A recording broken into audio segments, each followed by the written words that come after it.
हाँ, सुप्रभात बच्चों। सभी को नमस्कार।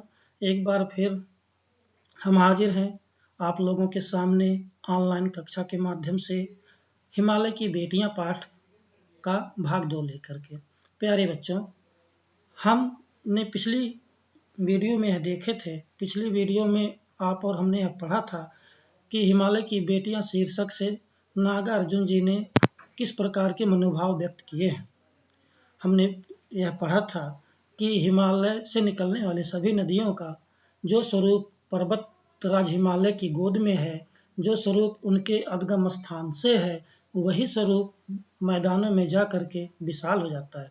और इस अंतर को देख करके लेखक बहुत ही चकित हो जाते हैं और उन्हें यह विश्वास ही नहीं होता कि ऐसा क्या कारण है कि यही नदियाँ जो यहाँ पर इतनी पतली धारा में हैं, इतने छोटे स्वरूप में दिख रही हैं, वही मैदानों में जा करके विशाल कैसे हो जाते हैं। प्यारे बच्चों, यहाँ तक का हमने वाचन और पाठन कर लिए थे। चलिए अब हम आगे से शुरू करते हैं। प्यारे विद्यार्थियों, आप सभी लोग ध्यानपूर्वक इस स्क्रीन पर ही नज़रें गड़ा करके पढ़िएगा और तभी यह आपके लिए लाभदायक होगा। तो चलिए हम एक पंक्ति से पंक्ति का वाचन करते हैं और आप सभी लोग ध्यानपूर्वक इसे देखिए, सुनिए और समझिए। चलिए बच्चों, शुरू करते हैं। सिंध और ब्रह्मपुत्र दो ऐसे नाम हैं जिनके सुनते ही रावी, सतलुज, ब्यास, चिनाब, झेलम, काबुल, कपिसा, गंगा, यमुना, सरयू, गंडक, कोसी आदि हिमालय की छोटी बड़ी सभी बेटियां आंखों के सामने नाचने लगती हैं। वास्तव में सिंध और ब्रह्मपुत्र स्वयं कुछ नहीं है। दयालु हिमालय के पिघले हुए दिल की एक एक बूंद ना जाने कब से इकट्ठा हो होकर इन दो महानदों के रूप में समुद्र की ओर प्रवाहित होती रही है। कितना सौभाग्यशाली है वह समुद्र जिसे पर्वतराज हिमालय की इन दो बेटियों का हाथ पकड़ने का श्रेय मिला, जिन्होंने मैदानों में ही इन नदियों को देखा होगा। उनके ख्याल में शायद ही यह बात आ सके कि बूढ़े हिमालय की गोद में बच्चियां बनकर एक ऐसे खेला करती हैं। माँ बाप की गोद में नंग धड़ंग होकर के खेलने वाली इन बालिकाओं का रूप पहाड़ी आदमियों के लिए आकर्षक भले ना हो, लेकिन मुझे तो ऐसा लुभावना प्रतीत हुआ वह रूप कि हिमालय को ससुर और समुद्र को उसका दामाद कहने में कुछ भी झिझक नहीं होती है। आगे नागार्जुन जी कहते हैं, कालिदास के बिरही यक्ष ने अपने मेघदूत से कहा था, वेत्रवती को प्रेम का प्रतिदान देते जाना। तुम्हारी वह प्रेयसी तुम्हें पाकर अवश्य ही प्रसन्न होगी। यह बात इन चंचल नदियों को देखकर मुझे अचानक याद आ गई और सोचा कि शायद उस महाकवि को भी नदियों का सचेतन रूपक पसंद था।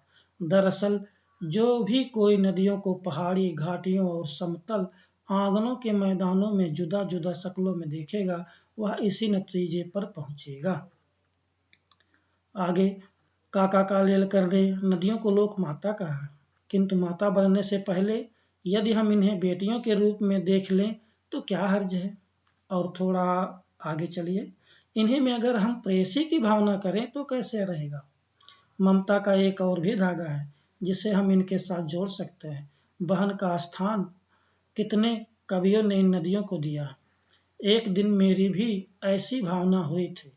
थोलिंग तिब्बत की बात है, मन उचट गया था, तबीयत ढीली थी, सतलज के किनारे जाकर बैठ गया। दोपहर का समय था, पैर लटका दिए पानी में। थोड़ी ही देर में उस परगत सेल जल ने असर डाला, तन और मन ताजा हो गया तो लगा मैं गुनगुनाने। मेरे प्यारे विद्यार्थियों, आप सभी ने पंक्ति से पंक्ति तक का वाचन देखा और समझा। अब हम चलते हैं कुछ शब्दों के जो हमारे लिए आपके लिए कठिन है, उसे हम सरल भाषा में समझते हैं। प्यारे विद्यार्थियों, सिंध और ब्रह्मपुत्र दो महानद हैं। नद और नदी, नद शब्द पुल्लिंग है और नदी शब्द स्त्रीलिंग है। लिखने की दृष्टि में, भाव की दृष्टि में इस पाठ में सिंध और ब्रह्मपुत्र दो नदियों के रूप में ही इनका वर्णन भी किया गया है। लेकिन जब हम कहीं पर अपने वाक्य में प्रयोग करते हैं सिंधु नदी, ब्रह्मपुत्र नदी नद के रूप में हम इनका प्रयोग करते हैं। चलिए अब हम देखते हैं, इतने यहाँ पर आपने देखा रावी, सतलुज, ब्यास, ये सब नदियों के नाम हैं जो कि हिमालय से निकलती हैं। इन सभी नदियों में कोई छोटी है तो कोई बड़ी है, और उन सभी का अपना एक स्वरूप है। वास्तव में लेखक जी का कहना यह है कि सिंधु और ब्रह्मपुत्र जो महानद हैं, इनका ऐसा अपना कुछ स्वरूप नहीं है, बल्कि ये क्या है, ये तो दयाल हिमालय के पिघले हुए दिल की एक एक बूंद ना जाने कब से इकट्ठा होकर इन दो महानदों के रूप में समुद्र की ओर प्रवाहित होती रही है। एक चीज यहाँ पर आपको देखना होगा, दयाल हिमालय के पिघले हुए दिल की। अब हिमालय हमारे और आपकी नज़रों में तो निर्जीव है, वह जड़ है, चलता फिरता नहीं है, इससे हम कहते हैं कि वह निर्जीव है। लेकिन यहाँ पर लेखक ने हिमालय से पिघले हुए दिल का बात किया हुआ है। तो यहाँ पर एक निर्जीव में सजीव की जैसी दयालु हिमालय कहा गया, और वह भी पिघले हुए दिल को पिघला दिए किसके, हिमालय की। हिमालय क्या है, एक पहाड़ है, एक पर्वत है। और हमारे और आपके बीच में यह तो कहावत भी है कि किसी का पत्थर दिल नहीं होता। तो पत्थर दिल नहीं होता, जबकि हिमालय तो पूरा पूरा पत्थर है। लेकिन फिर भी लेखक ने कितनी अच्छी कल्पना की है कि हिमालय को एक सजीव के जैसा दिखाया है, और इस प्रकार के भाव को हम बोलते हैं मानवीकरण। आगे की कक्षाओं में आपको अलंकारों से भी रूबरू होना है, उस समय आप मानवीकरण अलंकार भी पढ़ेंगे। तो चलिए आगे चलते हैं। अब वो कहते हैं कि ये दो महानद सिंधु और ब्रह्मपुत्र अपना इनका कोई स्वरूप नहीं है, बल्कि इन दोनों का स्वरूप तभी है कब, जब हिमालय के पिघले हुए दिल की एक एक बूंद उसमें इकट्ठा होती है। और वो आगे कहते हैं कितना सौभाग्यशाली है वह समुद्र, और वो कहते हैं कि वह समुद्र कितना सौभाग्यशाली है जो हिमालय के इन दोनों नदियों के हाथ पकड़ने का श्रेय मिला। हाथ पकड़ने का अर्थ यहाँ पर है, ऐसा नहीं कि हाथ पकड़ने का अर्थ केवल उसका विलोम-अर्थी होता है। हाथ पकड़ने का अर्थ होता है सहारा भी देना होता है। हाथ पकड़ लिया मतलब क्या, सहारा दे दिया। हाथ पकड़ने का अर्थ यहाँ पर क्या है कि वह उसका वर्ण कर लिया, उसको वर्ण करके अपने बहू के रूप में उसे, अपनी वधू के रूप में उसे स्वीकार कर लिया। तो यहाँ पर पर्वतराज हिमालय मतलब पर्वतों का राजा हिमालय कहा गया। और हाथ पकड़ने का श्रेय मतलब यह है कि हिमालय ने जब कन्यादान किया तो वह कन्यादान किसको किया, समुद्र को किया। इसीलिए उन्होंने कहा कि वह समुद्र कितना सौभाग्यशाली है जिसे इन दो महानदों का हाथ पकड़ने का श्रेय मिला। आगे वो कहते हैं कि जब इन दो नदियों का आप मैदानों में देखोगे तो जो मैदान के रहने वाले लोग हैं पर्वतों के ऊपर, इन नदियों के स्वरूप को देख करके हो सकता है उन्हें आकर्षक भले ना लगे, लेकिन लेखक इतना लुभा उनके स्वरूप के ऊपर कि वह कहने को बेबस हो गया कि मुझे तो मानो ऐसा लग रहा है जैसे हिमालय ससुर हो और समुद्र उसका दामाद हो। आगे यहाँ पर आप देख रहे होंगे कालिदास। कालिदास के बारे में संस्कृत पाठ में या फिर आप और हम दंत कथाओं के माध्यम से सुनते और समझते आ रहे हैं। कालिदास संस्कृत के महाकवि हैं, उनकी बहुत सी रचनाएं हैं, जैसे आपने देखा अभिज्ञान शाकुंतलम, विक्रमोर्वशीयम, मेघदूतम आदि आदि। प्यारे बच्चों, कालिदास की ही एक रचना है मेघदूत, और मेघदूत में यहाँ पर दो शब्द मिलकर के बने हैं। एक अर्थ है मेघ मतलब बादल, दूसरा है दूत अर्थात संदेश वाहक, ऐसा दूत जो संदेश लेकर के आए, ठीक, उसे हम कहते हैं दूत। तो यहाँ पर मेघदूत क्या हो गया कि मेघ मतलब बादल रूपी जो दूत है, अर्थात मेघदूत का अर्थ हुआ मेघ रूपी संदेश वाहक। कालिदास की जो मेघदूत है उसमें आपको यक्ष और यक्षिणी की कहानी पढ़ने को मिलेगा। उस में कहानी है कि एक यक्ष और यक्षिणी होते हैं और वो दोनों बिछड़ जाते हैं। यक्ष से यक्षिणी की दूरी यक्ष से बर्दाश्त नहीं होता और वह अपना प्रेम संदेश भेजना चाहता है, तो वह बादल को अपना दूत बना करके, मेघ को अपना दूत बना करके यक्षिणी के पास भेजता है। और इसी पूरी मनोरम दृश्य को ही कालिदास ने मेघदूत नामक ग्रंथ में लिखा हुआ है, मेघदूत नामक ग्रंथ में कहा हुआ है। तो यहाँ पर विरही का अर्थ है हमारा ऐसा कोई भी व्यक्ति जिसे विरह लगा हो। विरह मतलब बिछड़न। जब कोई अपनी पत्नी से, अपने प्रेमी से बिछड़ जाता है, उसे हम बोलते हैं विरह। और जो इस विरह से व्याकुल हो, उसे हम बोलते हैं विरही।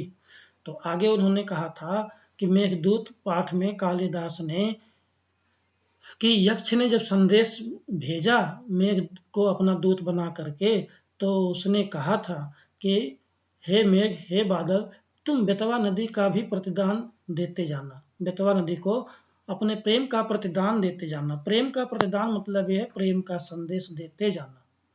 क्यों? क्योंकि वह प्रेयसी तुम्हें पाकर अवश्य ही प्रसन्न होगी। मतलब यह है कि जो प्रेयसी कौन है? प्रेयसी मतलब प्रेमिका। कौन? बेतवा। किसकी प्रेमिका? उस मेघ की, बादल की प्रेमिका। तो कहने का अर्थ हुआ कि हे मेघ, जब तुम मेरा संदेश ले जाना तो तुम अपनी प्रेयसी, अपनी प्रेमिका बेतवा को भी अपना प्यार भरा संदेश देते जाना। आप प्यारे बच्चों, मुझे आशा है कि आप थोड़े लंबे ही सही, लेकिन इस चीज को आप समझ चुके होंगे कि कालिदास क्या है, विरही यक्ष क्या है और मेघदूत क्या था। चलिए हम आगे चलते हैं। अब वो कहते हैं कि शायद उस महाकवि को भी नदियों का इन सचेतन रूपक पसंद था। अब यहाँ पर एक है सचेतन रूपक। देखो, चेत मतलब होता है जिसमें चेतना हो, जिसको अच्छे बुरे की सोच समझ हो, और जिसमें अच्छे बुरे के साथ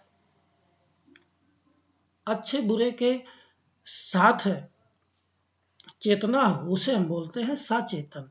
और जिसमें यही चेतना ना हो, बेहोश हो, मूर्छित हो, उसे क्या बोलेंगे? अचेतन। और एक शब्द है रूपक।